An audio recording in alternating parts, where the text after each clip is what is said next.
Hi there, it's Tracy Kiernan from stepbysteppainting.net, and this acrylic painting tutorial is going to focus on how to paint clouds. And I titled this painting Dreamy Cloud Painting because it's kind of a night scene with the moon and stars, but the focus of this painting will be how to do the clouds. And so I'm going to demonstrate this on an 11 by 14 inch canvas, and I have 4 colors on my palette. And I'm actually spraying my palette here. I'm using a little fine mist sprayer. I've not done this with any of my tutorials, but I'm going to try it out to see if it kind of lets the paints be a little bit more moist and give us a little extra time for the blending, because we're going to be blending a gradient sky, meaning we're just going to be blending these 4 colors together to create a different blend of different colors in the sky. And I'm using a 3/4 inch flat wash that I dipped in the water and kind of tapped it dry. I'm going to double load it in the blue and the purple, so the Ultramarine Blue and the Dioxazine Purple, so about equal amounts of both of those colors. And I've already started at the top of the canvas. I'm going to do horizontal strokes of this blue and purple, and I'm going to go almost halfway down the canvas. I'd say maybe a third of the way down the canvas. So we're doing all left and right strokes with the blue and the purple. And this sky is a gradient, which means it's going to go from dark to light to a pink color. So we'll be doing some blending. And so far that paint is gliding on a little bit more smooth because I sprayed the palette. But I'm going to show you something else you can do here in just a second. So I'm also working on a canvas board. I find these canvas boards harder to work on than the stretched canvases. They take a little bit extra effort to blend the paint, I've noticed. Not really sure why that is, but the texture is a little bit different than working on a stretched canvas. So sometimes I get asked, my canvas, it's not blending, the paint's not covering the canvas as much. I have to work harder. A lot of times when you're working on the panels, that's the case. So a little bit extra blending. I find adding that little bit extra water does help. You can also use the fine mist sprayer to spray your canvas. So I should have done this before I started, but I'm just going to take my little sprayer here. I'm not going to get the water on the top, but I'm going to get it like towards the bottom. If I sprayed the top, that would be fun. It would just start dripping everywhere. But just a little bit of fine mist on the canvas. You don't want to soak it, but just a little bit, and that's going to give you that boost, and you can see the difference right away. It glides on a lot easier and easier to blend, a little bit extra working time with the paint. So this is still that blue and purple combination.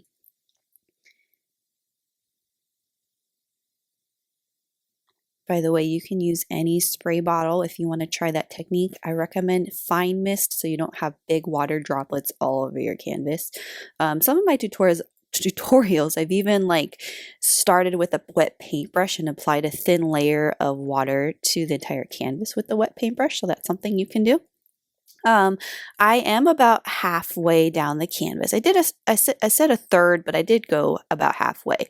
And then I loaded my brush without rinsing the brush, without even wiping it. I grabbed white on the tip of my brush, and I'm going to start getting this color to be lighter. So our color transitions to like a lighter bluish purple color in the middle of the canvas. And by applying that white to the canvas below your blue purple color, doing left and right strokes, and then gently blending it upwards. So you don't want a lot of white on your brush, just a little bit, and gradually introduce that white. Start below the color and then start blending it upwards. And when you blend, you're just doing left and right strokes, working that transition area. So where our color shifts, where the color is supposed to change, you just want to go over that several times until it kind of meshes together. So you can see that I went over that transition zone many times so that it blended, and then you can gently blend that white a little bit up into the sky. By now the top of the sky is dry and not really workable, so I'm not going to bring that all the way up there. I might get dry strokes up in there, and that would get kind of messy. And also we want that top of the sky to be dark and the middle area is a lot lighter.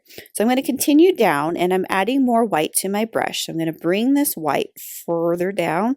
We're going to have to eventually transition to that pretty pink color. So I'm actually going to jump down the canvas here to the bottom because this is the color I want it to look like at the bottom. So I'm going to apply that to the bottom. That's the Quinacridone Magenta. And I mixed a whole bunch of white into that quinacridone to make it lighter. So I'm actually going to add some more white to my palette. I'd say 1 part quina to 2 or 3 parts white, so a higher proportion of white so that quinacridone magenta, which is kind of a darker magenta color, when you add that white to it, it lightens it up and it turns it into a pretty pastel pink color. So that's the color I want it to look like at the bottom, kind of a little bit of a sunset left in our night sky. And then I'm going to bring that up higher. So I'm loading more white in my brush. So I'm taking this white, bringing it up. I guess it's a little bit lighter than the bottom. The bottom is kind of more of a warm color. And then we wanted to transition to that purple color, so we shouldn't have any like conflict mixing the pink with the purple because those colors generally mix well together. And I'm just using that titanium white to really just kind of bring that light pink up into that light purple area and letting that blend together. Titanium white is a great color to help you blend colors together, and it'll make your colors look pastel-like, but it helps with the blending. So your sky gradient doesn't have to be perfect. If you have streaks of like dark in there towards the bottom or a few streaks of light towards the top, that is okay. I like to leave my sky a little bit unblended because I like the color variations. But you can continue to work the paint if you want it to be more of a perfect gradient. I did say by now the top part of the canvas is not as workable because likely it has dried. So I'm working more of the middle and the bottom and just blending those colors together. You just want to be careful not to overblend, and if you keep overblending, your colors would end up looking too similar. What I do want to do is add a little bit of extra dark at the top. So I'm going to load some more Dioxazine Purple onto my palette. I'm going to rinse the brush as well to get the lighter colors off of my brush because I don't want to introduce light colors to the very top of the painting. I want that top to be nice and dark and contrasting against the bottom. So that top is going to have stars and a moon, so we need a nice dark background for that. So I loaded the 3/4 wash in that dark purple color, and I'm just applying that to the top. And it's not going to blend with that color up there. It is a little bit of blending going on, but not as easy. I did a bit of water. You just want to be careful if you add water in this area. Your first layer of paint is not going to be dry all the way. So the water might seep down into under the paint and start lifting it off, which it kind of did for me. So you just want to be really careful about that. Next, you'll want to dry your painting before going on to this next step. I am going to be using a white color pencil to draw the crescent moon in my sky. And so then I can paint it in white. So I'm going to find a circle to trace. This is a push pin container, and the diameter of this circle is about 2.5 inches. So I'll show you, measure it. So you can use any circle. It does not have to be a push pin container. It doesn't even have to be 2.5 inches. It can be a different diameter. You can use a compass. So any circle you're willing to trace. If you're really good at drawing perfect circles, you can free draw it. So I'm going to just kind of space it in the upper left corner area. And this is just a regular white color pencil. You can use a piece of chalk pencil, anything that would show up. And so there's my circle. So this is going to be a crescent moon. Circle had dry paint on the bottom of it, so it already got some stars in the sky. And so to do the crescent, I'm just going to take this circle and I'm going to offset it towards the upper right to kind of, if you take your circle and move it, you can see the crescent shapes. You can also angle it differently if you want your moon to be angled a different way. So I'm just going to move my circle to where I want it and just trace the inner part of it to create that crescent shape. And when I lift it off, I'll show you what that looks like. So there is my crescent. And then I like to take the tip of that and extend it a little bit further. Kind of makes that moon look a little bit more dreamy. So I just took that and kind of made the points more pointier along the circle. And so then you can use titanium white paint, and I'm going to be using a number 4 round brush to paint this moon in.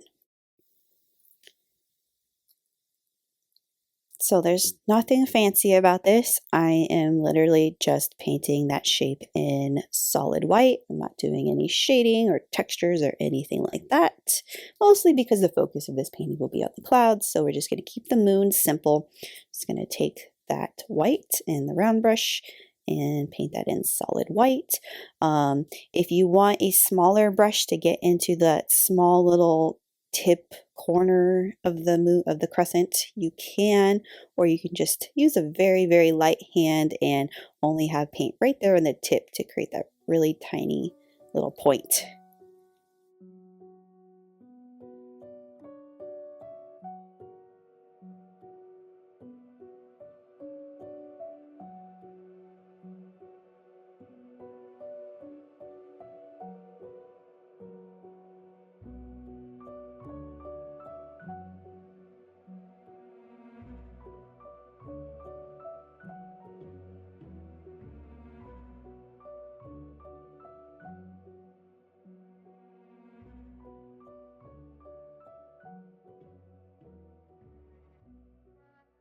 I will eventually erase that extra part of this circle with an eraser. The eraser will erase the color pencil.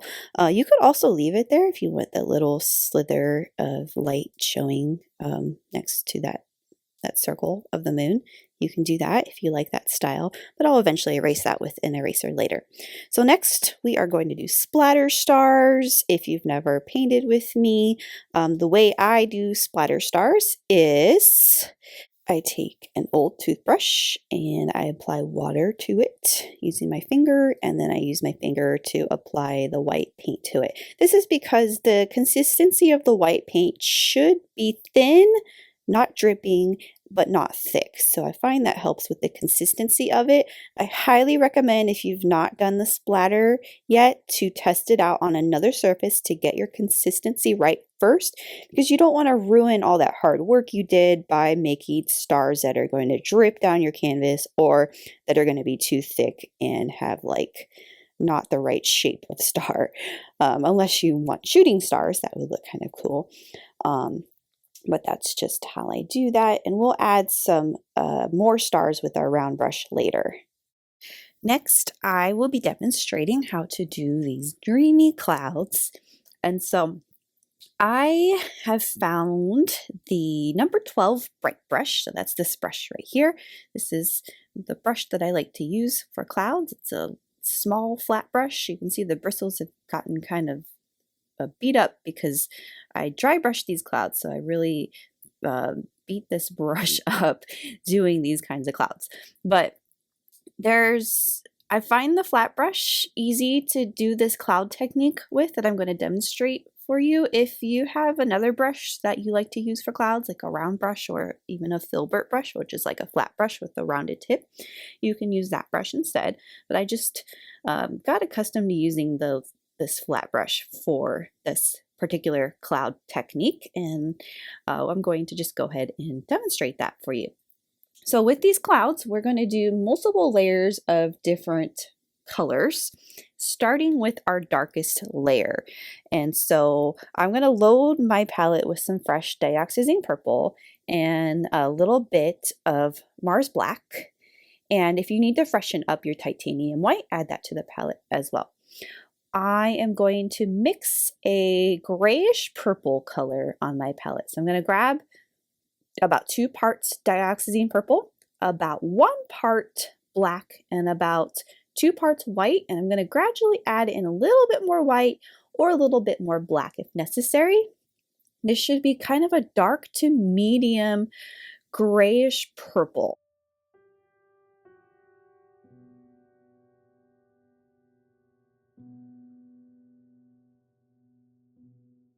So when you have your color all mixed together, you want to make sure that it's loaded just on the tip of the brush and start brushing it out on the palette a little bit. So you only want a small amount of paint on your brush.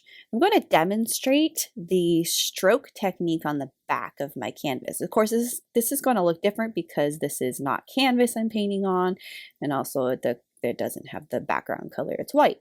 But when I do clouds, I do circle strokes, forming the shape of the cloud. So this particular cloud I'm painting is a little bit flat on the bottom, and then I'm doing circular strokes forming that cloud, a little bit of pile in the middle top. So there's my oddly shaped cloud, and then I can do circle strokes to kind of bring this part down a little bit. It doesn't have to be entirely flat on the bottom. Clouds are all different shapes, so I can bring that down a little bit. But this is just to demonstrate how I'm doing the stroke. So I'm pressing kind of firmly, and I'm doing all circles. So circle, circle, circle. So my hand is going in a circular direction. So let's do this on our sky, and you're going to see how different it looks on the canvas versus the back. So I loaded that little bit of paint again on the tip of the brush, and we can start on the bottom and start forming our cloud shape. So it should be pretty dark contrast against that sky, so it should show up. There is not a lot of paint on my brush, so if this is thick and solid for you, it should be kind of translucent. If it's not showing up translucent, get a towel and kind of wipe some of that paint off, because you should be having to work hard to get that color on there because it's dry brush technique. There's not a lot of paint on the tip of my brush.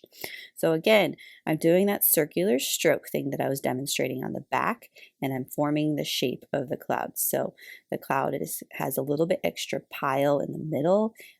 It's flat on the bottom, but not exactly flat. There's some shape on the bottom, and there's my first shape. So it kind of stretches to the left and the right. And I'm going to make my next cloud. So I'm going to mix this color again. If you find yourself having to mix that dark purplish gray again, and it ends up not being the exact same shade of purple gray that you mixed before, that is okay. As long as it's still kind of dark purplish gray looking, that's fine. We can have different variations of our first layer of cloud. But our first layer should be a dark purplish gray color. So when I mix that again, it looked a little bit more darker, but that's okay.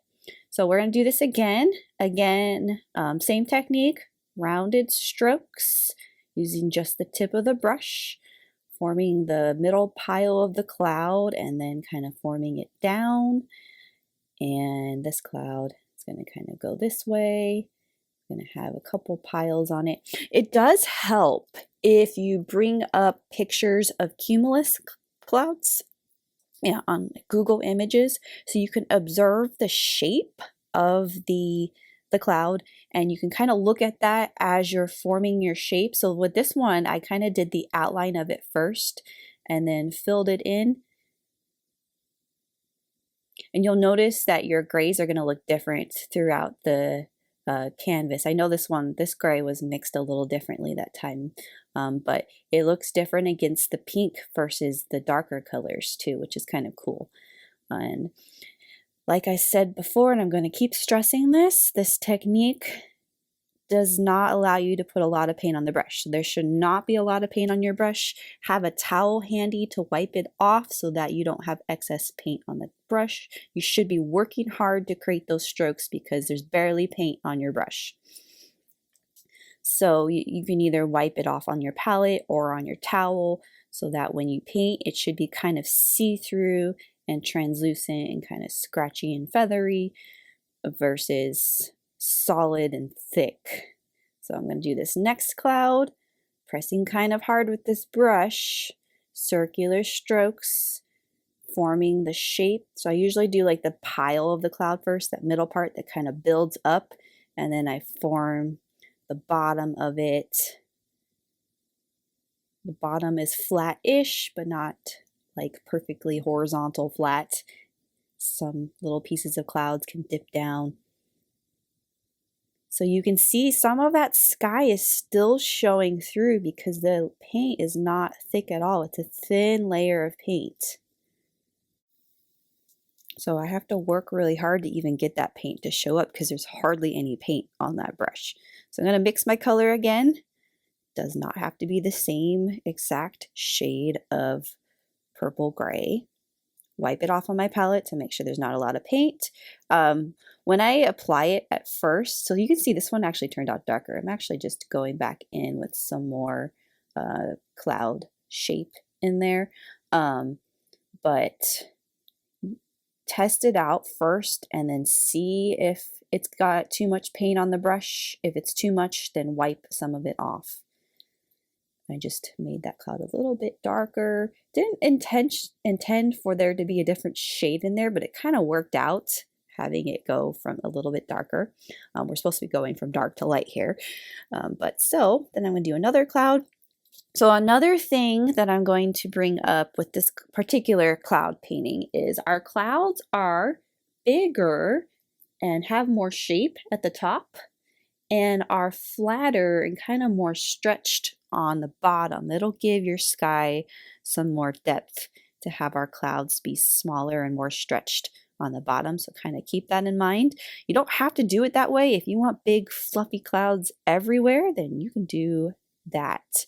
But I'm going to do smaller stretched clouds on the bottom. And also there's more clouds on the bottom and they're kind of closer together. So more condensed clouds towards the bottom and bigger, more spread out clouds towards the top.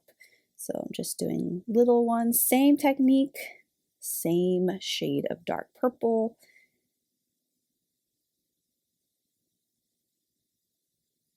Making sure that they're dry brushed, not a lot of paint on the brush. There should be sky showing through those clouds. And I'm just gonna keep painting more little guys down here at the bottom. We are going to eventually do a cloud that's covering the moon. I haven't touched that yet. That one is going to be kind of a harder cloud. So we're getting practice on all these other clouds before we cover our moon a little bit. So those clouds down there ended up being a little bit lighter, kind of smaller shaped. And so let's do our cloud that's covering the moon here. And we'll do the same thing, only I'm going to bring the pile up and have it go over our moon. The trick is that we don't want to cover all that white. That's a really bright white layer. If your cloud is opaque over that and you can't see white showing through, that's a definite sign that you have too much paint on your brush and you need to wipe some of that paint off. It should be dry and see-through. So we're doing the same thing, only we're making this cloud shape and we're bringing that pile up in the middle, that fluffy part that kind of climbs. We're letting that cover our moon. We're not covering all the moon, just the bottom part of the crescent, probably the bottom half of it.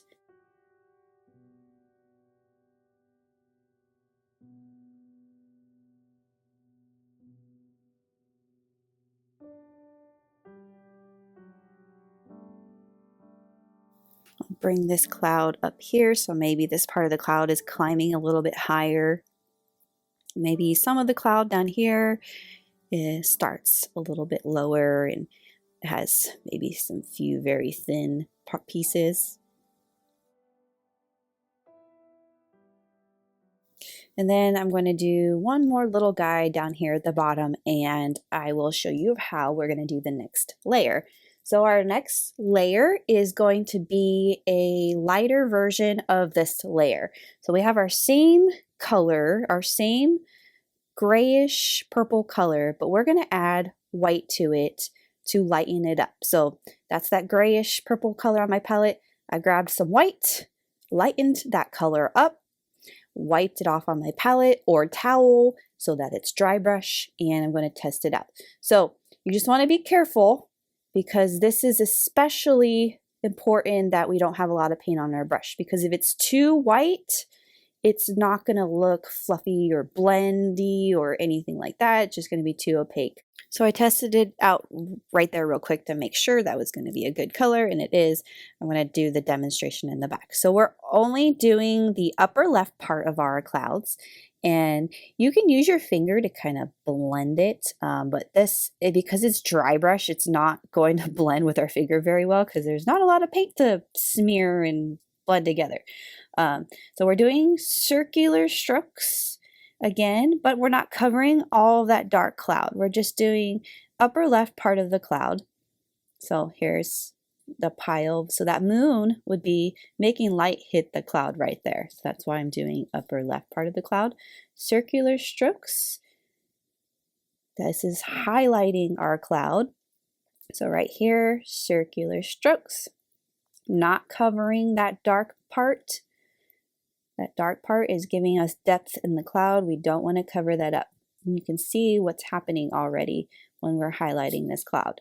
So circular strokes, I just picked an area right here to kind of form its own little formation. Maybe there's another piece of cloud that is kind of going outwards and it's got its own highlight. So right here, upper left part of it, circular strokes. This should not be bright or opaque. There's not a lot of paint on the brush. It's very important for these dry brush cloud this particular technique. So right here, I just kind of decided that there's going to be a piece of brighter cloud right here, of highlight right here. So there's another form of cloud kind of hanging out right there. Different layers of clouds. And I'm going to continue to do this on all of my clouds. So this guy right here is going to get some of that lighter color at the top. I'm really having to work this brush because by now, because I haven't reloaded my brush at all, by now it's harder to really kind of press on that and get that paint off of there. I will go reload it here in just a second. So grabbing that white, mixing that again. It should not be pure white at this point. It should be a lighter version of that first color we used. Here's my towel. Wiped that off because I don't want a lot on there, and then go. So this guy is going to have the highlight up here, circular strokes. And you can even kind of blend it down. That dark purple first layer is not wet. It should not be wet, especially if it was dry brushed. It should be very dry by now. But you can kind of blend it by letting that paint kind of run out and change the pressure of your brush so it kind of gets lighter. So I guess I'm putting more pressure towards the edges of the clouds and kind of releasing my brush a little bit so it only has a light amount of paint added to kind of the middle part of it. So I'm just going to continue on and do this to the other clouds. So these other guys towards the bottom, I'm going to just go ahead and let the highlight be on the top of the clouds. I was thinking about changing the light direction to where the highlight would be on the bottom, because if the sun was setting, the light would be hitting the bottom of the clouds. But I decided to keep it simple, and let's just keep the highlight on all the tops of the clouds for now.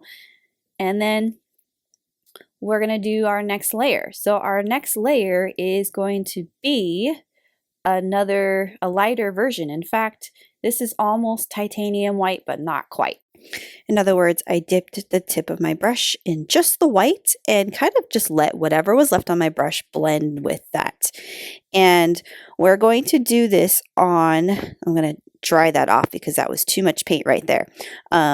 Again, the upper left, so wherever you did the highlight, we're going to add another highlight, but less.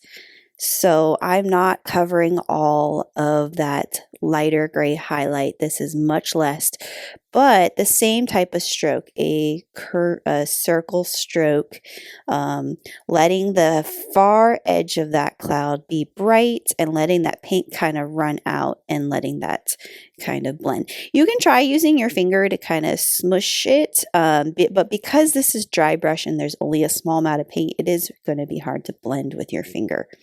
And so just wherever I added that other highlight, I'm adding this one to the far edge of it, so less of it. And I could push the cloud out a little bit further if I wanted to.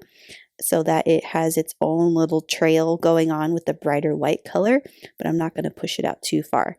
So up here where that highlight was, overlapping that moon a bit, over here on the far edges of wherever I did that other lighter gray highlight. So circle strokes, and some of my strokes are kind of going down and making their own paths where that other highlight wasn't at.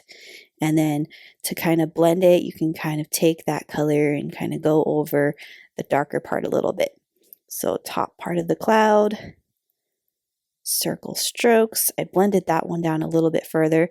So when you reload the brush, you just want to make sure you only add that white on the tip and you brush it out on your palette. Test it out to make sure. If it's too much, then wipe it off with the towel. So I'm just doing the far edge tip of all of those clouds. And then for some of the white, it gets brought up a little bit further on its own path where it kind of climbs up a bit. But I'm not adding white to the bottom at all. That's not where the highlight is. It's mostly at the top. So I reload the brush. Only teeny tiny amount of that white is necessary right there on the tip of that brush. And then I can take this white, and do you see how that got even brighter because I loaded just a little bit more white on my palette without mixing it with the gray on my brush. Just adding a very, very tiny tip of white to the edges really brightens that up, gets that cloud to be bright right on the edge. And then I can use my finger to kind of smear it down into that lighter part. So just very, very bright white right there on the tip of those clouds that are climbing up into the moon, and using my finger to kind of smear that down a little bit. So you can see where that white is on my brush. It's like on the corner of it. There's only a teeny tiny bit of white on the left corner of my brush there. So I didn't load that white on all the bristles. I just loaded it right there on the edge. And I'm just pushing that white upwards, letting that cloud climb up a little bit higher with that white. But I'm not adding that bright white to the bottom part of the cloud at all. I'm only adding it to the top edge. Circular strokes. You can use your finger to kind of smear that down. This cloud was climbing up just a little bit. And not all of your clouds have to have that highlight. You can leave some of them without the brighter white highlight because maybe some clouds aren't. The moon's not hitting those clouds a certain way. They don't all have to look identical. So this one too, the far top edge of that cloud, circle strokes. And then kind of use your finger to smear that down a little bit. I guess you can say when I loaded that white, I didn't really wipe it off because there's only a small amount of it. So it's a little bit more opaque than the other strokes were. I'm going to do the bright white little areas at the top of these smaller clouds. These smaller clouds are hard because the brush is a little bit too big for these clouds. I could switch to a smaller brush or even grab my round brush and try that, but it worked out.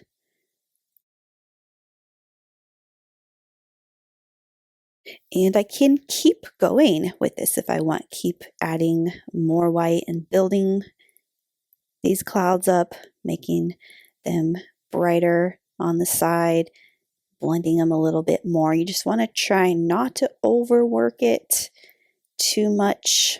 Blending, too much highlighting could kind of take away our cloud shape. I like this cloud down here. It's kind of faded out, not as much highlight on it. It kind of makes it look like a thin cloud. And then covering that up a little bit more up in the moon area. But our crescent moon is still definitely showing through those clouds. Kind of taking this down here, blending it a little bit more.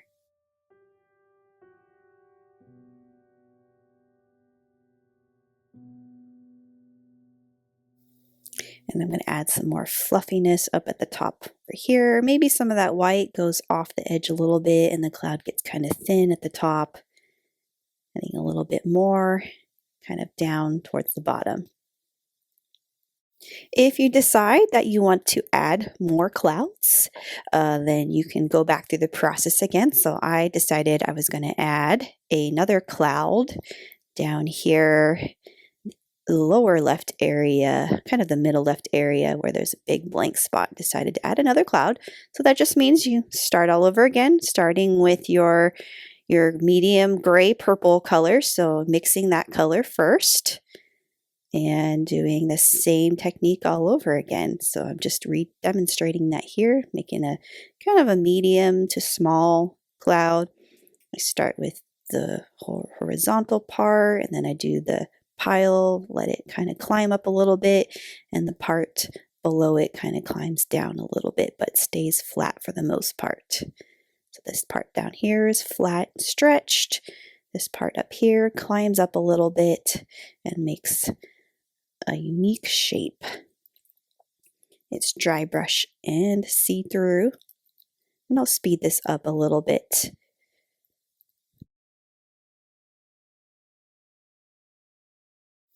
And then you get your next color, which is a lighter version of that other color, and you do your highlight. So same curvy stroke technique at the very top with that lighter color, rounded strokes, dry brush. Let's have this cloud actually climb up. I'm going to have this cloud actually overlap the one above it. So here's my third layer, that white. Just want to double check to make sure that white is not too bright. Just adding the white, wiping it off with the brush, and I'm actually going to let this cloud climb up a little bit higher and overlap. I'll show you here in just a second. I'm doing the brighter part.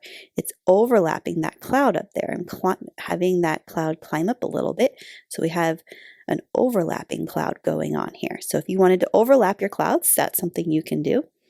Have your brighter piece climb up and it overlaps that darker bottom piece. Doing the brighter white part where I'm using my finger.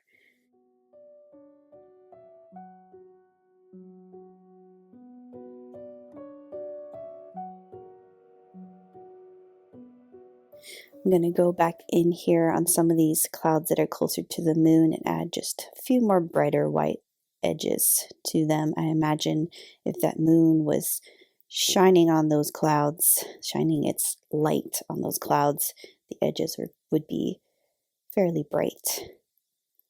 So just on the edges. So that is it for the cloud part of this tutorial.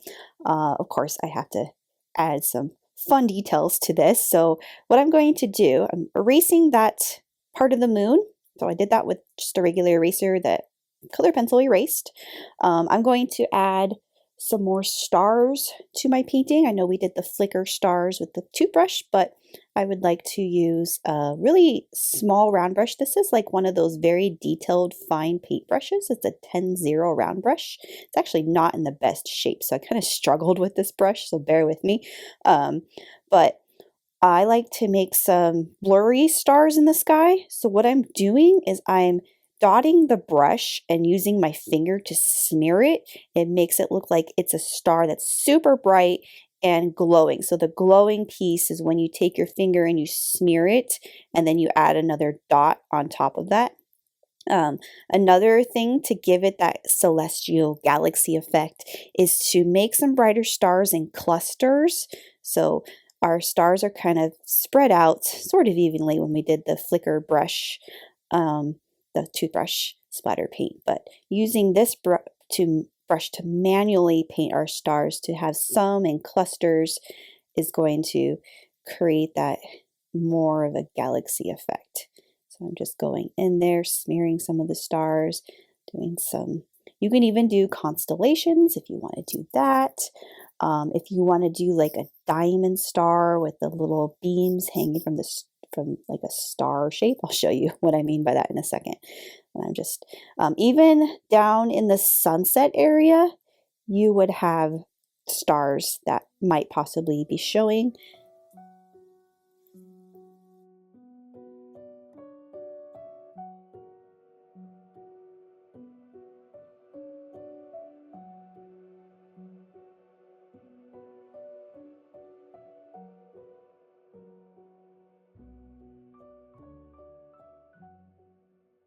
Okay, if you want to do a diamond sort of star, you want to have like a very steady hand for this, but you can do like an X or 2 diagonal lines. So I did the dot first and then I did the diagonal lines, and they're kind of going out, making an X, and I ended up making this star bigger later on and then erasing it and redoing it again. If you need to erase your star, by the way, you can just get your blue and purple paint, mix it together again, and paint over it, and it will disguise any stars that you don't like or messed up on.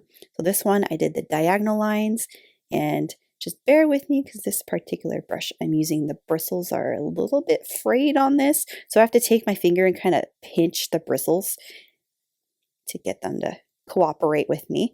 I did not have a white Posca paint pen, but if I did, I would have definitely demonstrated using the paint pen for these stars because you have more precision with them and you can really create some pretty diamond stars.